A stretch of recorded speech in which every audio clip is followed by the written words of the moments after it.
a world where we have everything and it's still not enough, we're often left wondering, is this really it? Deep inside, you know there's more to life. You're ready to leave behind the old push your way through and claim the deeper, more meaningful life that's calling you. That's what we invite you to explore with us. We're your hosts, Stephanie Allen and Maren. And this is the Soulful Leader Podcast. Yay! Many years ago, I realized that I wasn't such a good employee, that I really had an issue with how things should be done, thought my way was the best way. So it encouraged me to become an entrepreneur. And whether that's good or bad or right or wrong, that's irrelevant. It's just now looking at my life, and when I listen and work with clients, sometimes, control really gets in the way. And I think of the serenity prayer from AA when it says, God grant me the serenity to accept the things I cannot change, courage to change the things I can, and the wisdom to know the difference. There's great guidance in that little serenity prayer. And there's another prayer that I'll add in there too, which really anchors for me because people are very important to me. And I know many of the people I deal with are also similar, feeling that they get irritated by others.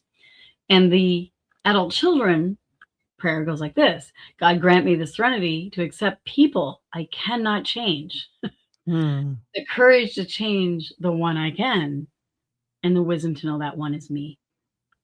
And that's really what Maren and I are dedicated to, is looking at how do we go in with love and compassion and kindness and work with the parts within ourselves so that we're not literally operating in our world from a place of control and allowing a higher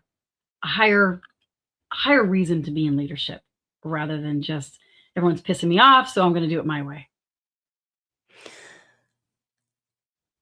I love the concept, and I wonder what's the benefit for somebody as they're listening. They're like, well, that sounds great, right?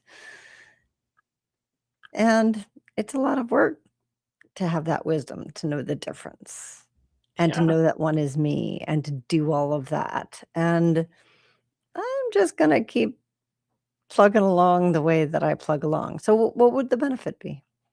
Well, let's back up a little bit. Let's even just take that prayer as a practice right here. God grant me the serenity to accept the things I cannot change. I mean, how often do we get friggin' wrapped around the axle about something that literally is none of our business, or it's out of our hands, and yet it keeps us up at night. I just did that. Here's an example, right? And we do it in work, we do it at home, and I just did that with my husband, right? I thought, well, why isn't he doing it my way? I know better than he knows. Like, I've studied this stuff. He doesn't know it. And then when I was able to let go and just be like, it's okay, let him live his life the way he lives his life. And do I really know better? And I guess that goes to the second serenity prayer of, I can't change him. Mm-hmm. So all it does is it tweaks me. And that's true of like our bosses, or maybe somebody who works for us, and we're mentoring somebody or we're coaching somebody. We can't change them. We can give information, we can share our thoughts, and we can't change them. We can only change ourselves. Yeah, we can't fix another or force another to do something. The old saying, you can lead a horse to water, but you can't make them drink. As much as you want to force the head into the water and drink, damn it, you will drink. I was going to say, stop calling my husband a horse. It just doesn't work. Or if it does, they really hate you for it. So it's like, exactly. It's not really helpful. So yeah, like, how do we find the serenity of just of absolute acceptance that is out of my hands? And I know Byron Katie has a wonderful way of looking at like the three businesses. Like, there's your business, there's my business, and there's God's business. Meaning, for example, like the weather. Well, you can't change that. You really cannot change the weather. That's God's business. That has nothing to do with me. Yeah. What's going on with you in your life is your business. I can only hold space and just listen. Unless you ask me for an opinion, unless you ask me that you really want help. And I have to even quantify that, because sometimes people ask for help, but they really don't want it. They're just being polite. Mm. Like they offer their help, and they're like, yeah, no, that's okay. I got my own way. And I'm like, well, why did you even ask me for it? Right. So I tend to look at those three things, and I'll have that little internal dialogue with myself. I'm like, whose business is this? Is it mine? Is it God's? Is it theirs? So one of the benefits would be serenity, right? Mm-hmm. Because Right. then when we can't do that, when we don't do that, when we stick our nose in and we have opinions and we think we know the better way and blah, blah, blah, all the itty Right. bitty shitty committee, it doesn't affect the other person. It only affects us. We're the ones who get, like you said, I love that, wrapped around the axle, You're all torqued, all torqued. And you see that all the time in people in their bodies, right? And Oh working my God, on, they're twisted. They're absolutely twisted. And they're like, why does my neck hurt? Why do I have a pain in the back? I'm like, well, it probably isn't just a physical reason. You probably like internalized something and have been mm, chewing on it. You can't digest it. And so your body is the side effect. This happens a lot, especially when people go to the doctor and the doctor says, well, I've done all the tests and there's nothing wrong with you. well, and I also think about all of the digestion issues that are so prevalent right now. There's, SIBO, small intestine bacterial overgrowth, something like that. And there's, I they all have acronyms, and I don't know all the acronyms. I just know that there are a lot of people dealing with digestion issues. And when you just said that, it was like one of those like duh, like V8 things like, oh, that's it. Yeah, we can't digest it. We can't digest our Because it's lives. not yours to digest sometimes. It's like me giving you steel wool and say, "Here, Maren, eat the steel wool." And you're like, "What? First of all, why would I eat steel wool?" Second of all, it's Mm, really not really nutritious, or nor should I. You're not a goat. You can't digest a tin can. Really. But yet we yeah, think we can digest it. We think we should chew on it. And it's like, so who would you have to be to let that go? yeah. Because it's not yours. So to have some serenity with that, in that way, because I that is the benefit. It will give you the serenity. It's like, okay, that's really not my. yeah. So I also hear the benefit of, like, our own bodies. Giving space to your own body to do what our bodies want to heal. They literally do, if we give it the space and the environment and the things that it needs, right? So if we're constantly inundating it with foreign bodies like steel wool, Mhm. other things that it's not ours to digest, it's not ours to do, it's not ours to take on, and yet we try to take it on. We think it's ours to do. We beat ourselves up over not being able to change somebody else and what they're going through, and, like, all the stuff that we take on, no wonder our bodies are not healing. Yeah, there's 2 things that I hear about it, people will say, it's like, "Not my circus, not my monkeys," Mm, or, "What somebody else thinks of me is none of my business," right. which both are true, I and actually love both of those. I've I know, used I both do of too. those. I've used both of those too. And if you're torqued about it, you're still wrapped around the axle of it, then there's some part of you that's still invested in it, Yeah. Then versus it's going, just a saying. it's just a saying. It's like you haven't integrated it into your life yet to go, yeah, actually, that is true. That's true. It Mm. isn't my business. And so it goes to the next thing, God grant me the serenity to accept things I cannot change. The courage, that's the key. There's your benefit, the courage to change the things I can. We often think we need courage in order to change something, but actually it's in changing something that gives us courage. It's backwards.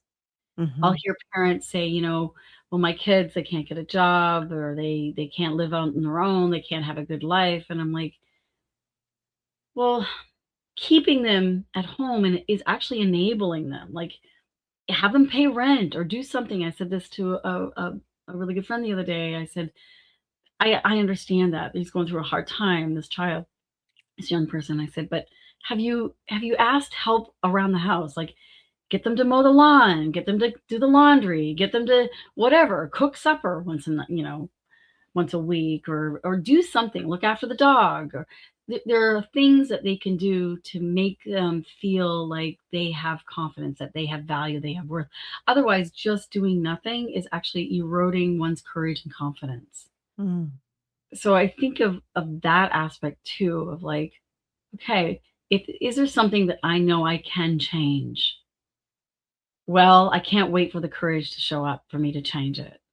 I've got to start. And yes, you know what? I'm going to make a mess, because just like when we walked for the very first time, we're like, we're going to fall over and it's going to look bad and probably pretty funny. And we might bruise ourselves a little bit, and whether it's bruising ourselves physically, but mostly probably our ego gets a little damaged. And that's okay. You're learning. You tried, and keep doing it. Keep working. Ask for help. Get guidance. This is what will build confidence and courage. I think that one of the things I'm hearing is similar in that, similar to what we're talking about just a moment ago with the first tenant, in that both of them require self-reflection. Absolutely. If I just start and go, right, which is unfortunately oftentimes how we're taught, like set a goal, head down, butt up, go, go, go. If we don't have that piece of self-reflection in there to look and go, oh, like you said, like a little kid standing up for the first time to try and walk, and then they fall down and they get back up and try it again. And there is an intuitive for that level of how we're evolving. There is an intuitive sense of that wasn't quite right. I need to try it differently the next time. Right? Yeah. It's not a conscious thing. And then we get to a point in our lives where it needs to start to become a conscious action, that review process. Otherwise, Yeah, we're just without the harshness of judgment, like that. It's yes. faith and curiosity and kindness with yourself. It's like, first of all, high five yourself for at least trying something different and new. Like, Yep. fantastic. Doesn't matter if you fell flat on your face or your ego got burned or whatever. It's like you went for it, and you probably learned something. And I know my little inner shadow would say, yeah, I'm not doing that again. Like, that's where, and I say my inner shadow because it's like, yeah, but if I don't ever do it again, I'm not going to get the courage or the confidence. So is there another way I could approach it? Think of acting. How many times they have mistakes? Take one, take two. Those are mistakes. And so they'll try all these different angles and approaches. And what if we looked at life as a drama, as a play, and you're the actor in it, and you're trying on different roles or different outfits or different scenes with something that you want to develop courage or confidence with. And so it's Yeah. not so harsh. We have mentioned Roger James Hamilton on this channel a couple of times. So if you are a regular listener, you know that he was a coach of both mine and Stephanie's for a while. And he had this way of talking about courage, confidence, and commitment in flipping them. So oftentimes we assume that we need the courage in order to start something that will build the confidence, and then we'll commit to it. So we hold back and we're just not sure. We're not going to commit to it yet. And we want to keep ourselves safe. Right. And he talked about it from, it's actually backwards. Mm-hmm. The way that we're designed is that we first have to commit. That's the first place, is to start with a commitment. And what you were talking about is that's a commitment to me. Like, say, for example, the kid who's living at their parents' house, whether it's at the parent level or the kid level, like the parent saying, I'm going to commit to allowing my child to, be in a place where they're uncomfortable, or from a child level, I'm going to commit to being uncomfortable, whatever. So there's the commitment level first. That actually builds confidence. And that's what you were saying before, is 100%. that's what builds the confidence, is from the commitment. Because once we commit, then we do things and we build our confidence. And then finally, that means that we've built the courage. And the So we keep clarity. waiting for courage and the clarity, and I think that's actually what he was talking about. I didn't remember that one, but yeah, it's the clarity. Then clarity shows up, and having that reflection process that we were talking about, that self-reflection, going back and reviewing. Did that work? Yes, thank you. More, please. Did that not work? Oh, I need to tweak something, right? I need to try Instead it of shutting in a down. creative way. Yeah. Yeah.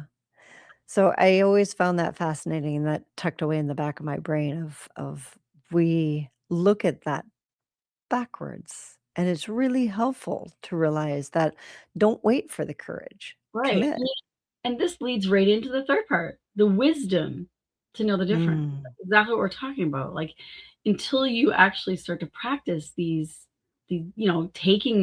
taking the actions, listening, reflecting, then you'll start to discover that there's wisdom, that you start to develop. Okay, you start to learn what is yours and what isn't. And that's the clarity. Mm-hmm. Yeah, we have so much conditioning around who we're supposed to be and what we're supposed to do and all of this stuff, and we assume that we know who we are. And we don't have that clarity of who we actually are. So to commit to a process of I want to know who I am and what it is that's mine to do. So Yeah. that so that I can have that serenity and that peace and come from a place of yeah, that's where meaning really truly comes from. We can make anything meaningful, and it's not about making it meaningful. It's actually about uncovering the meaning that we came to bring to this world. Yeah, I hear what you're saying. It's almost like Russian dolls, like those little sets of Russian dolls. Yeah, tell me Like about that. so it's like uncovering, like taking off the big Russian doll to reveal another one and another one, another one. And so by the time you get to the internal part, that's the true meaning. But with Mm, uncovering process, a distilling process, so to speak, so that by the time you get to that internal one, you're like, oh yeah, I'm so clear. mm. But there's an action of revealing oneself, of like peeling away the ego, peeling away the shoulda, coulda, woulda, ought tos. We were having this conversation with someone the other day about, it's so much easier just to do it myself. And if you want something done right, do it yourself. But there's a cost Yeah. to that. There's a cost. There's a cost of like financially, of course, because I know myself. It's like, yeah, I go to do something and then of course I really mess it up. And now I have to get somebody to come in and fix my mess up and also do the thing I want them to do. So now it's cost me a lot more emotional, mental, physical, and financial. Time. Time. It's all there. It's actually cost me more. Unless it's mine to do. Like if there's something there that's mine to do, and I have the skill and I have the passion that is there to learn, that's a different story than, like if somebody came in and they said, I need my tonsils out. Well, I'm not going to get a scalpel out and try to do surgery. That's not mine to do. You're clear about that. Very clear about that. But can I help? What is mine to do? Well, I could probably help release some of the muscle tension around it, and maybe the emotional and mental about going in and having surgery around it. I could do a lot. There are things that I can do, that I'm trained to do, and that I would like to build more skill and passion, because I have passion towards it, that would actually help that person.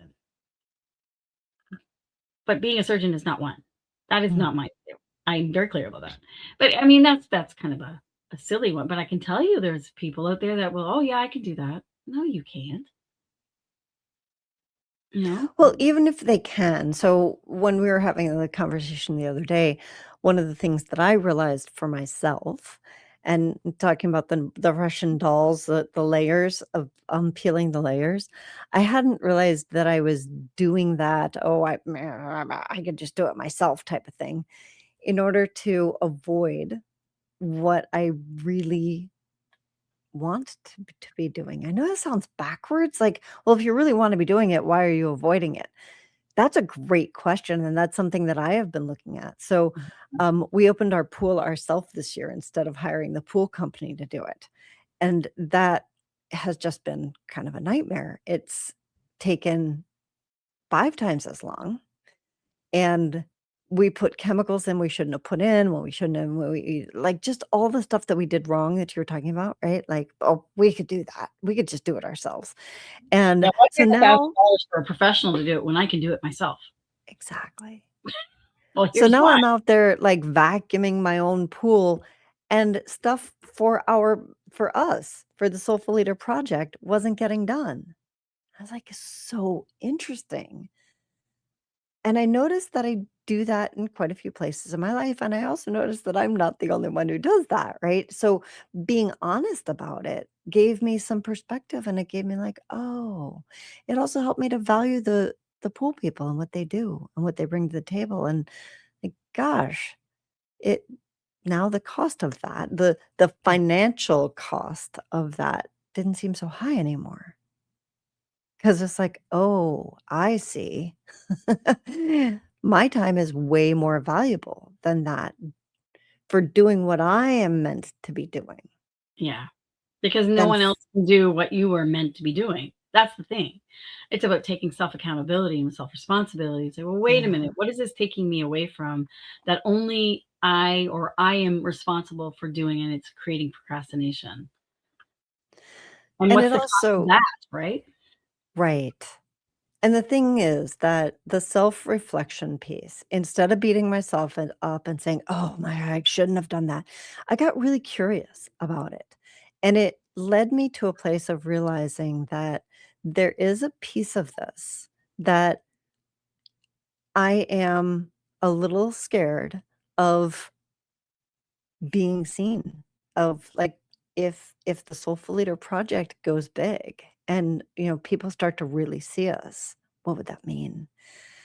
And it's so much easier to stay small, keep it quiet, like, "Oh, we" talk about our problems, "Oh, we haven't gotten the following we want yet," or "We're not blah, blah, blah, blah, blah," instead of actually just going for it and making it huge. So, I had an opportunity to look at those fears of we've talked about this in the past too of, it's like our fear is not that we're not good enough, it's that we're that great. The Marianne Williamson quote. Mhm. And there's always going to be layers of things. So there was another layer of it that came up for me, and I got to look at it. So true. Like, there's so many things that nobody sees, including ourself, that doesn't Mm, see inside that. Like, when something isn't, materializing, when something isn't getting done, it's not always about the system or the outer world. Sometimes there's something, or it's a belief system, or there's, something that needs to develop skill within yourself that has to get honed in order for you to be ready to receive or ready to take action, or like you had said earlier about the clarity and the courage and the confidence. Like, there's a pathway of something, and everyone has a different pathway. There isn't just one size fits all. And the more we try to force it and fix it and figure it out, the less it's going to happen. It's not out there, it's in there. It's yeah. already inside of you. And I don't think as a society we've been encouraged to look inside. Mm-mm. I think, like you said about Marianne Williamson, that whole quote around, we're afraid of our light, not our darkness. We're Mhm. we're actually quite familiar with our darkness, and we're not afraid of it. In fact, we kind of encourage it sometimes. It's more comfortable. We know it's like it's the comfort. What is that saying of like it's the something that we know, it's the The devil that we know, yeah, the the devil that we know. familiarity. Yeah. Yeah, it's so true. Rather than stepping out into the unknown and discovering your gifts and strengths and your value and your worth, not from an arrogance or an entitlement place, but from an absolute place of service and leadership. And that's what it means. And it's an act of self-love, by the way, to look inside. That's the thing that I did wanna say is that I didn't look at it as there's something wrong with me, which is something I would have done, like, every day of the week a few years ago. Like, that's the old Maren would have been like, oh, I'm not good enough. I didn't do it. And, like, instead, I really looked at it from the place of, I made a commitment to have this go big. And so I did something right, that this information came into my awareness of, oh, I'm vacuuming the pool to procrastinate and stay small. That wasn't wrong. It was just that's another layer of programming that's inside of me, that I have an opportunity. When I really go for it, all of those layers are going to come up. So when they come up, they're not the evil, the bad. They're actually, it's not that I did something wrong, I did something right. And it's my self-love that will say, great, bring it on. Let's find the next layer, because I want to do this. I really am committed. You're on to something. Keep going. Yes. So I'd love to hear from you all. What are you on to? What is your excitement that you're going for? And maybe what are some of the things that have come up between you and that thing that you're really wanting to make happen? So you can find us at tslp.life. And yes, I just played with that one. I found the little, it just popped up on the screen for those of you that are listening. So you can also find us on YouTube at The Soulful Leader, on Facebook, and on LinkedIn at The Soulful Leader. And we would love to hear from you. So we will see you all in a couple weeks and hopefully hear from you before then.